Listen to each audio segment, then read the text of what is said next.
to Billy and I said, well, how is the street name thing going? And she said, it's not going, and it's not going to go until you, unless you move it. And, which we started, started our petition drive. If I can comment on that, that sounds reminiscent to the conversations that I know you're not like one for credit or anything like that of that nature, but I would say between Mr. Beasley and yourself, kind of told us, myself and Devontae, the same thing about this park situation. Specifically, especially Mr. Beasley, he said if you guys don't initiate it, it's not gonna happen. Right. And so that's kind of how I relate to that. Is you was coming back trying to see what the status was. But yeah, go ahead. I'm sorry. But anyway, there was a Martin Luther King Jr. Forest Avenue, the parade was going on. Odinga and myself, because we had the petitions.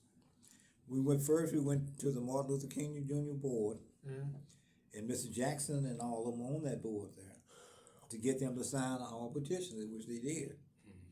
And I remember Mr. Jackson pulling myself and Odinga and Mr. Hassan to the side.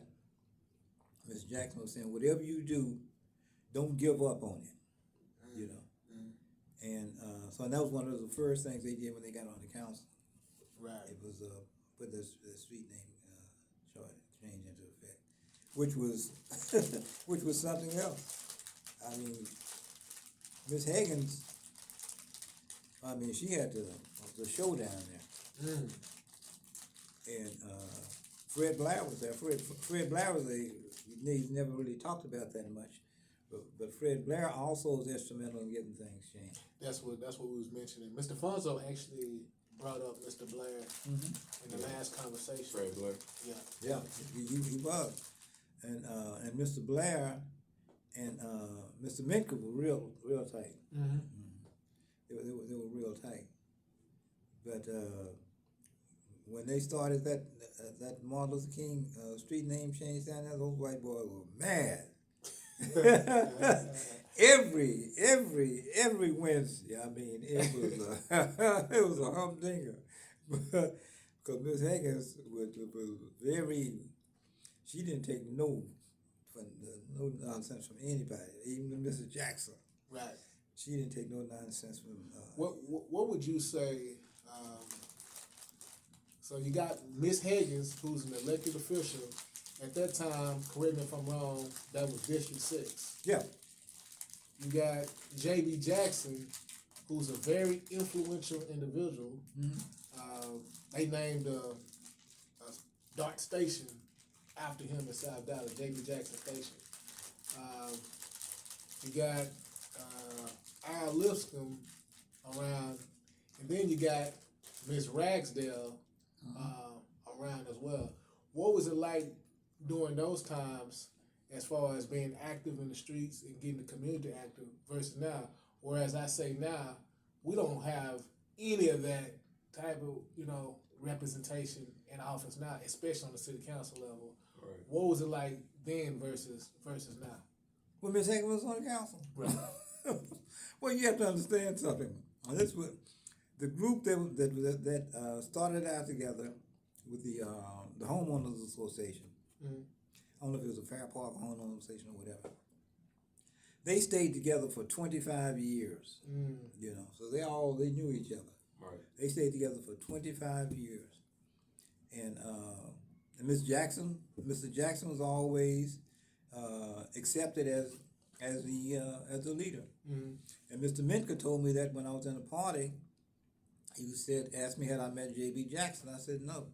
He said, well, he's really the one that's in control of everything over there. And he was. What was his position? Huh? What was his position? Chairman and for the housing? No, with the Fair Park Homeowners Association. Okay. Mr. Jackson. Yeah, they got they named a dark station out there. Mr. Jackson, yeah. You can look up J.B. Jackson Jr. and they have a real nice article on him. Mr. Jackson was real quiet. Mm-hmm. You know, he was real quiet. He'd be in a meeting and you wouldn't even know he was there. Until some nonsense started. He put out that big gun. All of them. I mean, It was all of them. The women could shoot. Yeah. You know, and they didn't take no nonsense. You know, Yeah. all of them. They didn't. It was no nonsense group. And they would even get on Mr. Jackson sometime. But you know, he always maintained control. If you could talk a little bit, not to fast forward. Go ahead. Talk a little bit about 14-1 and the Malcolm X street name change. Well, and I know that's big, but no. We got the Malcolm X. We got the Martin Luther King Jr. street name change. Okay, that's when Ms. Higgins was on the council. Then when she got off, we had the election in which I was in all over Oak Cliff then, and with Mr. Lipscomb running. I was one of the candidates against in that race. And I always tell people you never would know the brilliance of Mr. Lipscomb until that time. We used to talk all the time, all the youngsters. We used to talk all the time about why is it this man had never been elected to the city council. I mean, he knew everything. I mean, in that race, he was comical. You know, there was this man named Adolph Hantz, who represented the black business community, who also was in the race, and he thought he was going to win because that's who the white boys were backing him. And he would always get into these meetings and talk about Al Lipscomb and those what did he call us? Here's some name he called us. And against me. I mean, you know, Adolph Hantz had this big booming voice, you know, and he had raised about $50,000, which was a lot of money at that time.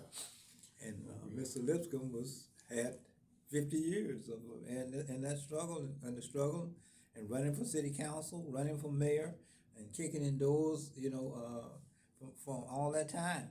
His name was known because he moved from South Dallas to Oak Cliff.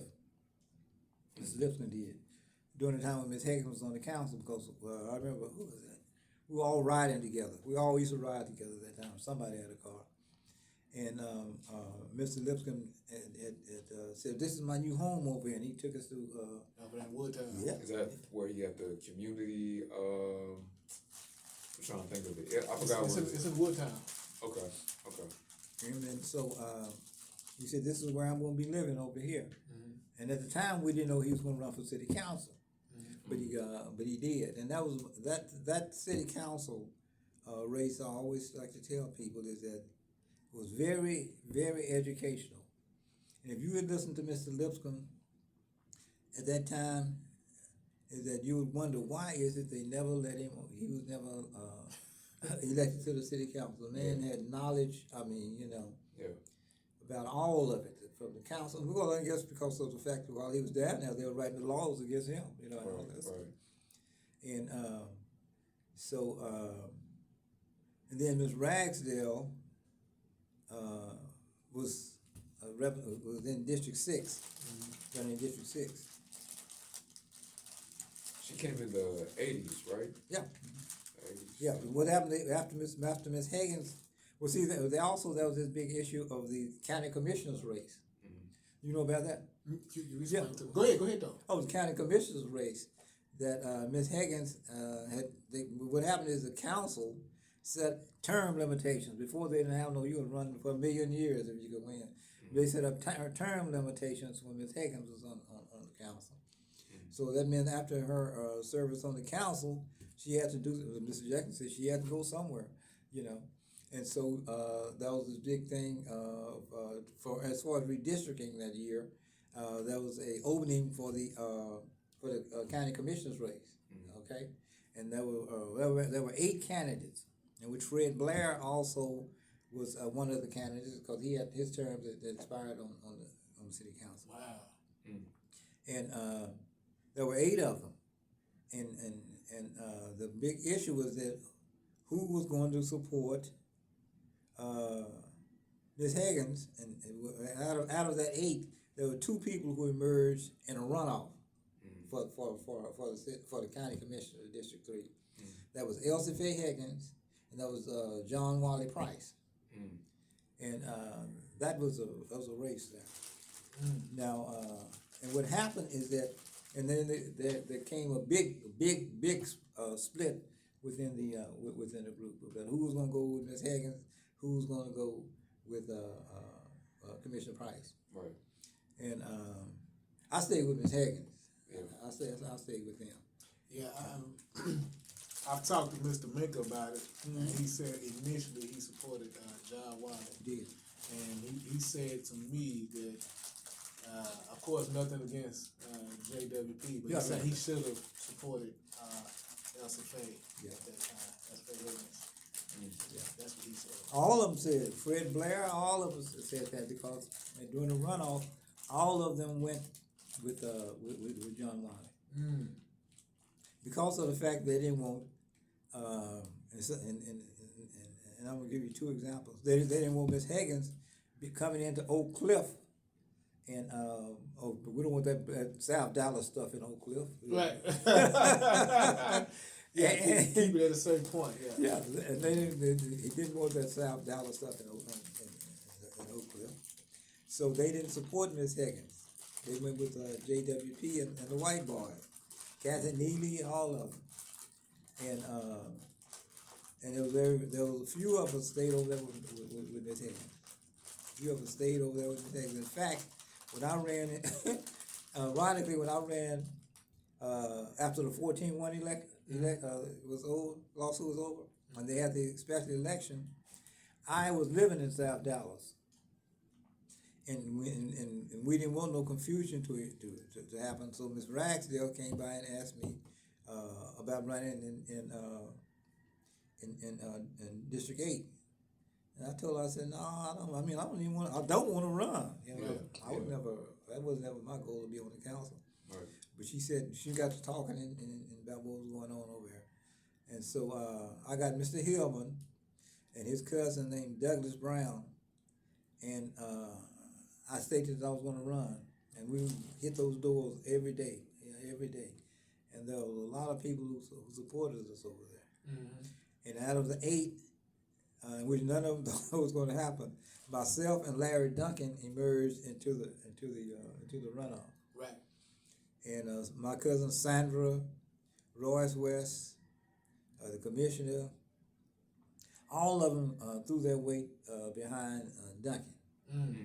And it was nothing. It took me a while to face it and realize it myself. It was really nothing against me. Right. But they were worried about who's going to come over and be running my campaign over and running different things. Right. And that was going to be Mr. Jackson and Ms. Higgins. Right. And they didn't want nothing like that in Oakland. And so, in fact, I saw Royce West always tell me, Marvin, I'm so sorry about that. But that's what happened. Sandra Crenshaw can tell you all of that kind of stuff because she was right in the mix of it.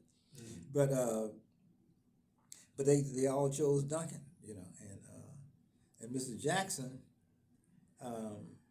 Before we had the runoff race between Duncan and myself, he and Miss Higgins came to Dallas, and they were at this Red Light Inn or somewhere out on 75. But anyway, I remember them getting in touch with me and saying to come out there and to talk. So when I went out there, he was Mr. Jackson was asking me, how's everything going? And I said, well, it's a fight.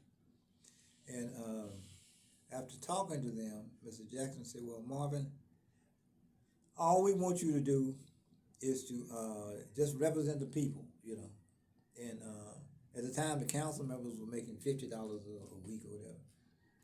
And Mr. Jackson said, you don't have to worry about nothing.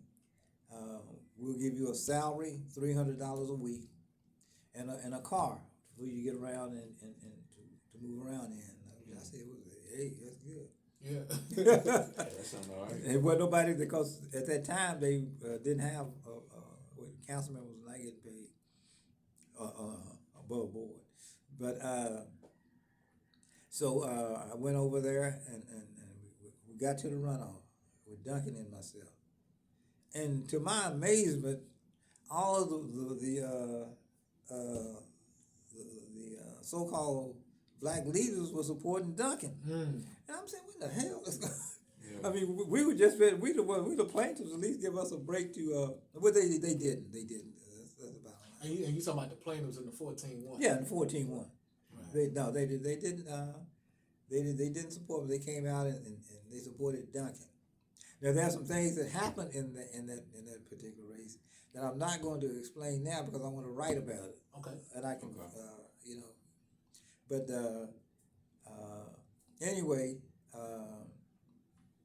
Duncan won, and the judge called us in. Judge Buckman, who's the best judge we could have gotten. He knew they were all running for Judge Buckman. But he was a good judge. But anyway, I can't go into this part because of the fact it's part of leads into what I want to write. Yeah. So I can just get, but Sandra and all of them was over there supporting Duncan. And one of the reasons that they didn't want to come over there, they didn't want me to win, was because of the fact that Miss Higgins and Mr. Jackson were coming back on the scene. They would have been coming right back over at Oak Cliff. You know what I'm saying? Yeah. And they all had money and everything else. Right. Like I said, Mr. Jackson told me when I left out of that meeting that day, he said, Marvin, don't worry about nothing. Here's your first $300 for the week, and we'll make sure you have an automobile to get around in. Then when it came down to the election, Mr. Lipscomb did give me a headquarters over there because they want him too. But Miss Ragsdale with Charlotte Mays, right, that's broke up everything. But but this is what you have to realize and understand. That was what showed what the whole movement was about. Because when Miss Higgins was gone, Blair was gone, there was still those of us down at the council, who came out of the Higgins camp, who kept everything going. Because we learned everything from them. They were very, and they would have Tuesday night classes. And Mr. Jackson was the teacher. And he would go through that thing step by step by step by step. Was this underneath like a certain organization or? Frederick Douglass Voters Council. What's it called? Frederick Douglass Voting Council. Frederick Douglass Voting. Founded by J.B. Jackson Jr.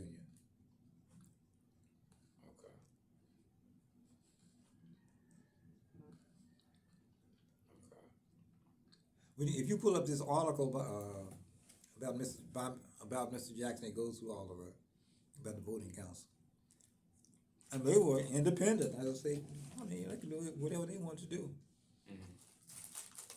Now, Mr. Jackson did tell me something. This is years later, and I met him. He's come in from Houston all the time, and we were talking one day. He said, Marvin, whatever you do, don't waste your time running against John, because he'll be there for the next 25 years. And they knew that if they had gotten in there, they would have been there for the next 25 years.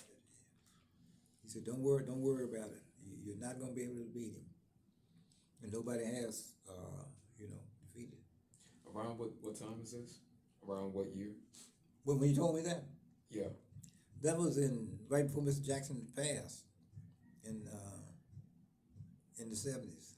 In the 70s? Late 70s, yeah. Okay. But he said, don't even think about running, because you're not going to defeat him, because he had that Democratic Party machinery. And John was an astute politician on different issues, And the way got him out of that system, he came close. Because and I have to give it to him when I worked with Dwayne Caraway. When Caraway, I wasn't really working with Dwayne, I was there for another reason, but I was out there with him. He would have these big buses where we would drive all throughout District 8. Is it District 8? Four. Four. Yeah. Okay. And you could see the work that John had been doing. I mean, he worked. Yeah. He worked. Was there, because I think, you know, in the aftermath of the protests, you start seeing this, you know, this white flight. So white people that are moving out the city of Dallas. Was there a reorganization of kind of like, now we need to put our demands to the forefront because now we kind of been abandoned in the city, so we kind of need to organize and get people on the council that will be the voice of our demands. Doing 14-1? I guess leading up to it, after, yeah. Well, you know, when we filed the lawsuit, Mr. Lipscomb and Diane Ragsdale were on the council when Roy and myself filed the lawsuit. Right. So, and go ahead. No, I guess I'm asking like, cause I saw like in 1991, well, it said from 1991 to 1994, 1,000 Dallas homes were demolished, specifically in poor cities in South Dallas. So I wanted to know, were there demands coming from the grassroots like, okay, now that an affluent white population has left, let's get affordable housing within Dallas. Oh yeah, it was. Okay. And Ms. Ragsdale on the council, that's always been her thing, affordable housing. Yeah. Yeah. Okay. Okay. But see, what you also have to understand is that it didn't make any difference who was on the council. Yeah. When Mr. Lipscomb and Ms. Ragsdale left, we were still organized, you know, from the grassroots as far as going down to the council and making sure things was happening for us. So we still had our core group still there, you know, those of us who were at the council speaking all the time. Yeah. How did y'all go about getting the community engaged? Well, same thing. Everybody was knocking on doors, making sure the issues were being shown on TV and everything else. The only thing that changed was the council members, but other than that, the movement went on, you know. And we had to, at certain times, to take control of that. Right. Because one thing Mr. Lipscomb used to tell us all the time, he said, you know, I got on that council, I thought I was going to be able to do everything. Yeah. But when I looked out there, we were taking control over there. We meaning those of us who were left from the Higgins campaign and other issues across the city. We would build a solid base down there. We had a very solid base because we had been taught very well. I mean, if you went to one of the meetings, Miss Higgins' meetings, and you went to school, you know, Mr. Jackson was up there and he educated you one way or the other. You know, you went to school. And we found out about the city charter and all that kind of. We had to study it. It was used as political education. Yes. And so all of us, I mean, this you don't know them, but did it ever find its way into the workplace? Like, okay, as a result of our political education and our now newfound consciousness, we, the black working class, want to control where we work and thus control, you know, that being a piece of, you know, controlling the city as a whole, or being, well, not I guess the city as a whole, but there being some type of community control. yes. Okay. Yes. Okay. That's what single member districts was supposed to be about. You know. You said it was what? That's what single districts, single member districts. districts, yeah. And yes, we had activists on the council. We had, when Ms. Higgins and Fred Barrell left, they were replaced by Mr. Lipscomb and Diane Ragsdale. And all of us who were out there speaking and doing things when Ms. Higgins was on the council, was there when Mr. Lipscomb and Diane were on the council. We were there when they left. You know what I'm saying? We stayed there. So we were still controlling what was going on to a certain degree, what was going on at the council. Yes. Gwen Wooten. You ever heard of Gwen Wooten? No, sir. And what's that young brother's name? His mother, you know what I'm talking about. It's Geraldine Hollins. Did you know Geraldine? Her son, what was his name?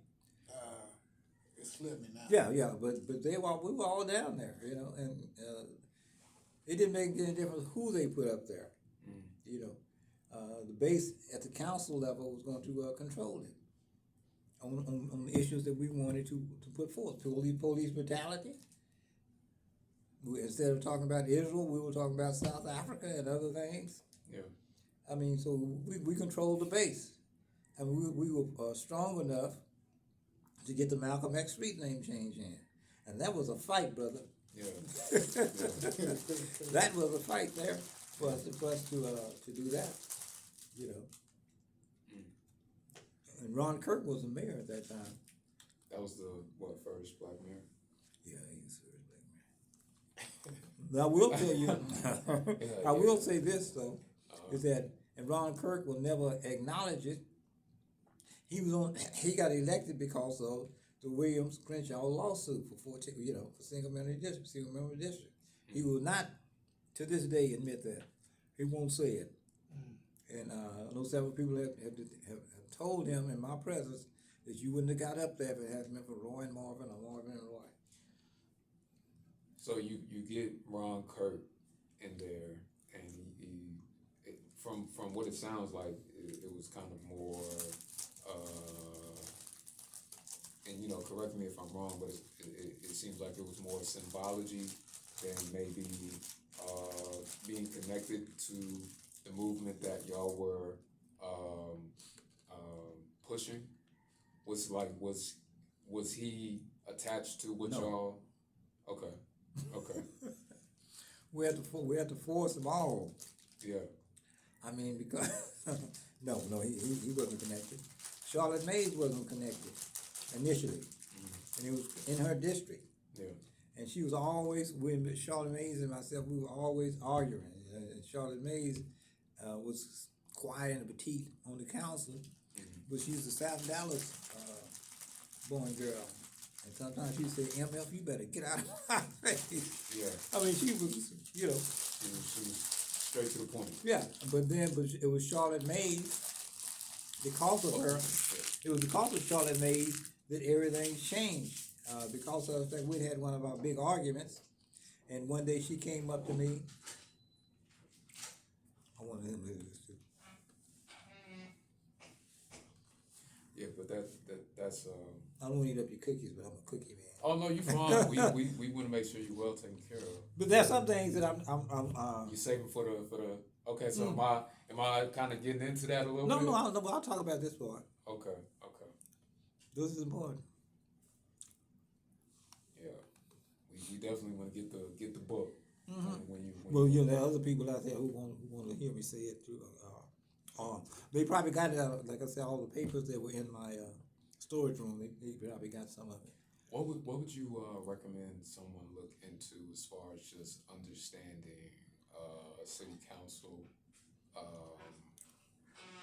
I guess the city of Dallas itself. Yeah, the city charter. Just go through the city charter. That's one thing we had to do when Mr. Jackson's classrooms, is that you had to understand the city charter. Yeah. And he would make sure that those city managers and the staff would come over here and explain different things to us. That's how we beat them all the time, is because of the fact we understood the charter better than some of them. Now, Ron Kirk. Now, I'm telling you I will tell you how Ron Kirk got elected, though. during the after we got the 14-1 in, Mr. Williams was elected to the Planning Commission from, I think, Dwayne Caraway and Barbara. And I told him, we used to talk all the time. We were always talking night and day. Yeah. At the we'd be over to the Adolphus, and but Mr. Williams was a man who knew his way around the world. Right. I mean, he could out talk anybody, and we would sit up there in that Adolphus sometimes at 3 and 4 in the morning with him debating whoever came through there, Yeah. And but what happened? He was on the